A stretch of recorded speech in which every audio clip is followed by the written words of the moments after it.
ఉంది. అంత జ్ఞాని అయిన వాడు అరుణాచలంలో కూర్చుని మాట్లాడిన మాట ఏమిటో తెలుసా?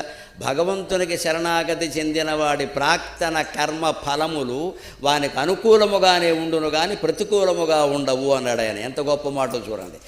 నిజంగా మనం నమ శివాయ, నమో నారాయణాయ, శ్రీమాత్రే నమః ఇలా ఏదో ఒక నామాన్ని నిరంతరం స్మరిస్తూ మనం శరణాగతి చెంది ఉండి నేను అనేదాన్ని మర్చిపోయే ప్రయత్నం చేస్తే అది ఎంత పుణ్యాన్ని మనకు కలిగిస్తుంది, ఎంత మనశ్శాంతిని ఇస్తుంది అంటే, ఒకవేళ పూర్వజన్మల్లో ఎక్కడో మనం ఏమైనా దోషాలు చేసి ఉన్నా వాటి ఫలితాలు మనకు అనుభవించాల్సిన అవసరం ఉన్నా అవి మనకు అనుకూలంగా మారిపోతాయి తప్ప ప్రతికూలంగా మారవు. అంటే ఒకవేళ ఏదైనా ప్రమాదం జరిగి ఇంట్లో మంచం మీద ఉండిపోవలసి వచ్చినా చివరికి మళ్ళీ సెలవు మానుకుని ఉద్యోగంలో చేరేనాటికి నువ్వు ఆ 3 నెలలు ఇక్కడ లేకపోవడమే మంచిదయ్యా బాబు, నువ్వు బతికి బయటపడ్డావు, ఎందుకంటే ఆఫీస్ మీద ఎవడో బాంబేశాడు అంటాడు ఎవడో వచ్చి. ఆ బాంబేసిన సమయంలో మనం కాలు విరిగిపోయి ఇంట్లో ఉండముందే మనకి